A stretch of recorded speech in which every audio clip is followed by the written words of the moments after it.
Mga Capricorn, kumusta po kayo? Mga dude, kumusta po sa lahat po ng mga Capricorn?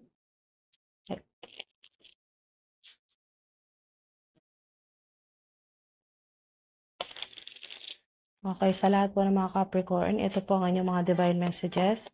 Umpisahan na po natin agad. Holy Angels, Holy Spirits, Divine Highest White Light. Ano po mga mensahe ngayon pong May hanggang June? Wow! Wow! New beginnings! Wow, napakagandang regalo mula po sa spirit realm, mula po sa divine universe, sa creator, yan po sa higher power. Kung may idea ka ngayon, simulan mo na agad yan. Kung may naiisip ka, may plano ka, tuloy mo yan. Wow! Diba? Ito yun.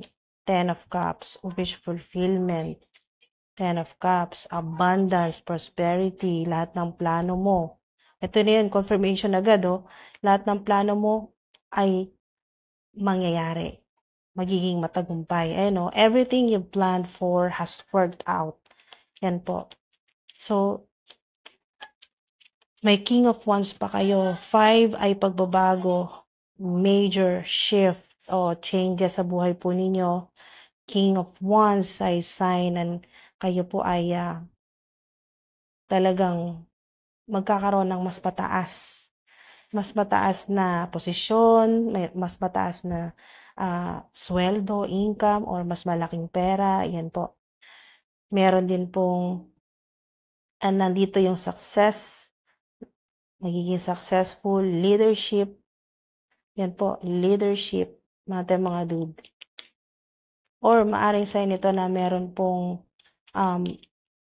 rich man, maaring may mayaman po na father figure na makatulong po sa inyo na magbago yung takbo ng buhay po ninyo at makapagsimula ka na. Yan po, ng kung ano man po itong bagong gusto mong gawin. Kung ano man po itong bagong inspirasyon. Ayan o, yung meron kang gagawin na talagang gaganahan ka. Yan po, na magiging positibo ka. Wow, napakaganda. Ooh, number 3. Angel number 3. Meron kayong 111, 1111, 10, 10, 555, 333, Knight of Swords. You are strong, energetic, and ready to take on the world, di ba? Fearless.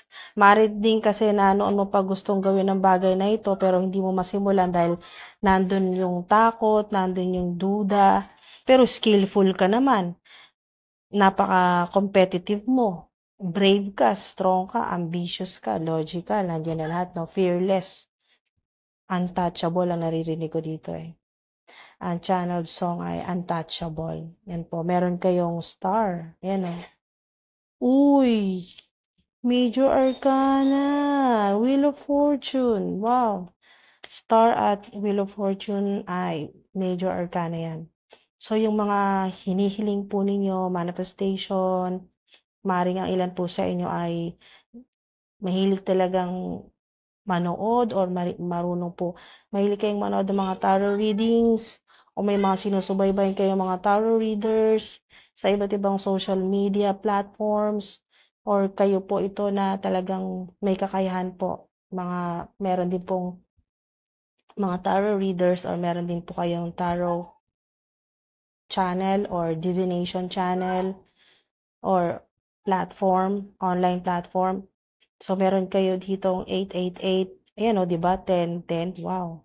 Meron na kayong 1010. Wheel of Fortune. Nandito na ang inyo pong bagong buhay. Ito yung minamanifest po ninyo na bagong buhay. The cycle restarts. Wow. Restarts. Nandito yung pagbabago. Ayan o. Changes. Number 5, 555. Change, chance, fate. Nakatadhana talaga. Happiness. Ito yung happiness. Wow. So, yung mga minamanifest ninyo, yung kung ano yung hinihiling po ninyo dito sa star ay magkakatotoo yan. Meron din po ditong sisikat, nandito yung public recognition, opportunities, renewal, nandito rin pong healing sa star healing. Meron din hindi po ninyo inaasahan na tulong, may tutulong po sa inyo. Unexpected help yan. Maaaring yan na ito yung tinutukoy dito, unexpected help mula sa spirit realm. Yan po, mga angelic beings, sa mga ancestors po ninyo. Unexpected help po mula sa tao. Yan po, o father figure, o family members, so tutulong sa inyo, or kahit ibang tao, pero parang kamag-anak ang turing sa'yo, or parang tinuturing kang family member.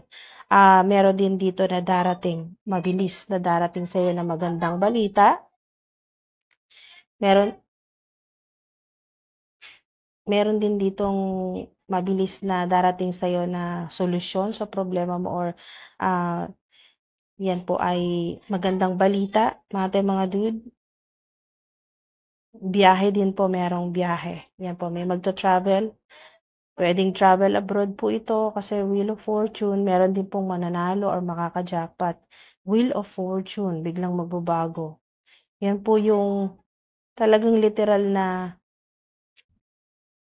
bigla kang yayaman. Yan po.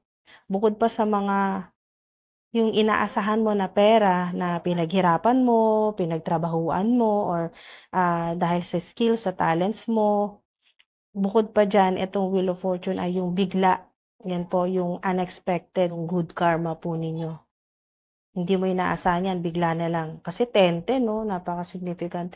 Bigla ka na lang yayaman, or bigla kang magkakapera, biglang may darating sa buhay mo na magdadala sa'yo sa mas magandang buhay, success, ganyan po, opportunity, or opportunities abroad. Yan po, mga dude, wow. Get what you need. Diba? Wow. Abundance, prosperity, get what you need. Makukuha mo talaga. Magkakaroon ka talaga kung anong pinapangarap mo. Hindi lang po yan puro pera, no? Lahat na po yan kung ano pinapangarap po, pinagdarasal ninyo or binamanifest sa star, ayan po, ay makukuha or darating talaga sa'yo, mangyayari, get what you need. Yan po. Dahil nakita ka ng Divine Universe na talagang patiently naghintay ka. Pero habang naghihintay ka, ginagawa mo best mo. Talagang lahat-lahat. Yan po, nakita lahat ng effort mo. Kaya biglang magbabago eh. Biglaan itong Wheel of Fortune eh. Yung hindi mo inaasahan na nasanay ka na lang na may malaking problema, magkakasolusyon, sunod-sunod na problema, parang tinitiis mo lang. Parang nasanay ka na ganun yung takbo ng buhay mo, pero bigla na lang magbabago. You know, you have strength in new beginnings. The cycle restarts. Hindi mo inaasahan. Kasi faith mo yan. Tadhana mo yan na talagang maging maayos yung buhay mo. Diba? 5, significant sa inyo ang number 5, 555. May kinalaman sa meron pong bata na maswerte po sa inyo. May bata. Fun, romance, making art, o yung creativity po ninyo. Will to create. Ayan o, meron dice. May clue dito na maaring meron kayong sasalihan na parang game, raffle draws, or sweepstakes, o lottery, kung ano man po ito, na pagbabaka sakali. Yung luck po ninyo, yung luck na L-U-C-K, yung swerte, yung faith po ninyo. Yan po, konektado yan dyan na biglang magbabago yung buhay po ninyo. Hala, wow, synchronized talaga. Ito na yon, bagong buhay. 888, napakaswerte din po yan na number. Hindi tayo ng mga mensahe o advice sa inyo pong mga ancestors. Ask your father. Woo! Okay, kung ano yung nasa isip mo ngayon, ask your father. Okay, maaring ito yung tinutukoy dito na unexpected help. Ask your father, kasi may father figure dito sa King of Wands. Ask your father. Hindi mo inaasahan na hirap ka sa pag-iisip, ang makakatulong lang pala maaring makatulong pala sa iyo ay ang tatay mo, 'di ba? Ask your father. So, ask your father, mga dude. So, hindi mo inaasahan, makakatulong pala sa iyo ang tatay mo o yung father mo. Kaya advice,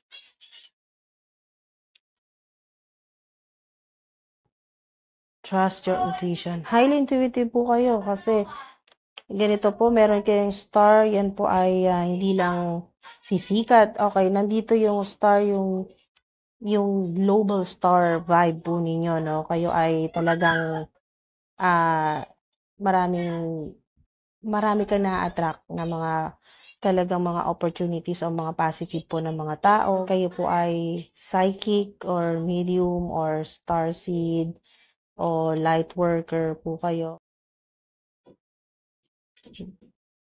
Tarot reader, nasa divination po kayo. Trust your intuition.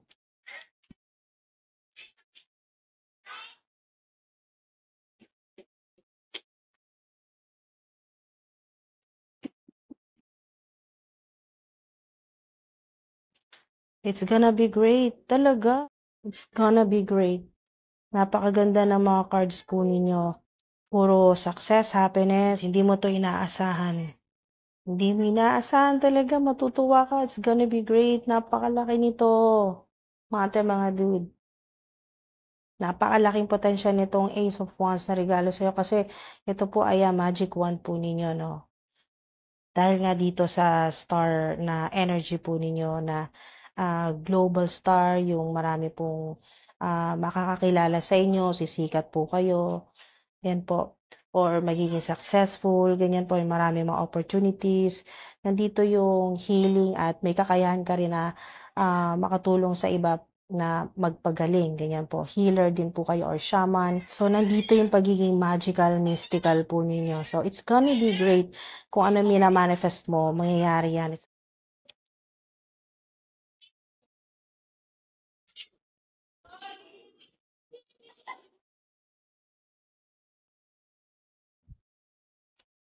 Yan po, take a chance. Kung meron kayong gustong gawin, take a chance kasi ayan po yung sinasabi sa inyo ng ancestor po ninyo, it's gonna be great. Kung ano yung susubukan mo. Kung ano yung susubukan mo, magiging masaya ka talaga.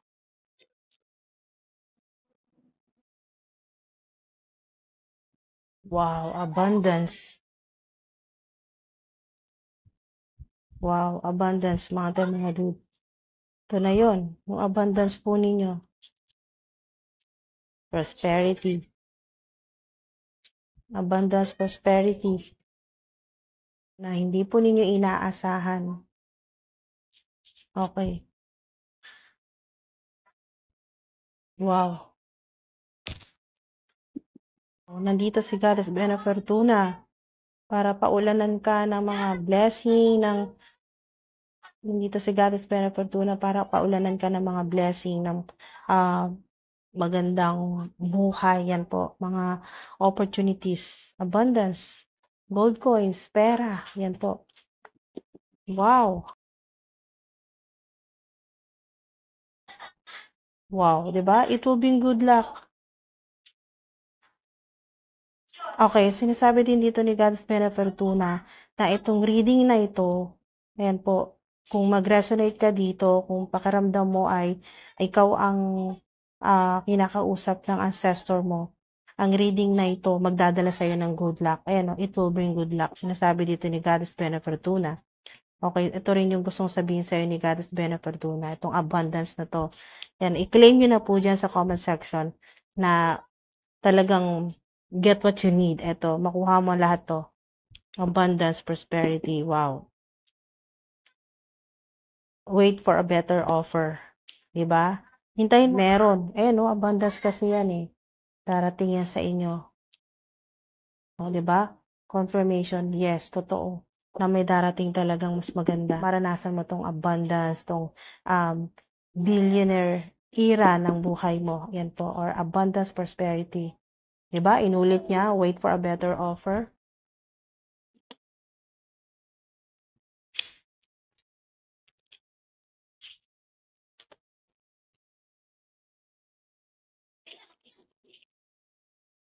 Wow. Pag may ganitong abundance talagang big time po yan ha, hindi yan pang ilang buwan lang. Yan po ay yung makakaranas talaga ng makabili po kayo ng sarili po ninyong bahay or apartment. Maranasan nyo yung luxury. Yan po. Twin flames, meron din po, no? Mga dude. Meron din pong wow, kinonfirm pa na engagement ring, twin flames. So, meron kayong, meron dito na, meron po dito sa ilan na, nung kabataan po ninyo, ito po magre-resonate lang, itong mensahe na to dito sa twin flames at engagement ring. Nung kabataan po ninyo, sinubukan po ninyo yung flames. Flames. Yan po, flames. Yan o, meron kayo dyan engagement. Ito po yung happy family. Ito yung magkakaroon nandito yung eternity o yung union. Yan po. Na maganda, magkakaroon kayo ng sarili po ninyong pamilya. Engagement ring, merong ma-engage. Wow. Or may kinalaman sa wedding ring. Yan po. Wedding proposal. So, matatagpuan nyo na or may nagmamanifest talaga ng love life, romantic partner, insane chemistry. Yan. Like each other equally, having fun. Wow. Magiging masaya talaga kayo. Nandito yung happiness eh. Maaring ito rin yung minamanifest po ninyo dito sa Ace of Wands na maiba na maranasan nyo naman yung talagang ito yung pinapangarap po ninyo na totoong pag-ibig. Yan po, yung magkaroon ng masayang love life dahil sa ilan, nakaranas po kayo talaga ng toxic na relationship. Yan po. So, bago natin isara itong portal po ninyo,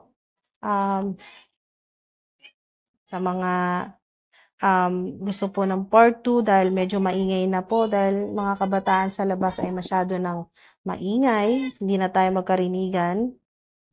Ayan po, pahabol sa inyo na mensahe ng inyo pong mga ancestors. Allow yourself to rest first. Okay? Kailangan mo to. Ayan po, allow yourself to rest first. Yan po, mga dude. Ngayong May or June, kailangan mo talaga ng maayos na pahinga. Yan po mga dude. So, maraming salamat po. Comment part 2 para po sa mga gustong ipagpatuloy ito ng medyo tahimik naman dahil palakas ang ingay sa labas. Kaya pagpasensya nyo na po at maingay at tinuloy ko na rin po ito mga dude. Sayang naman ang mga mensahe na para po sa inyo. So, kanina kasi nag-umpisa ako ay tahimik pa. Ayan po mga dude, pagpasensyahan nyo na po. At maraming salamat po sa inyo sa suporta po ninyo. Maraming salamat po mga dude. Cut ko na po ito dahil sobrang ingay na po.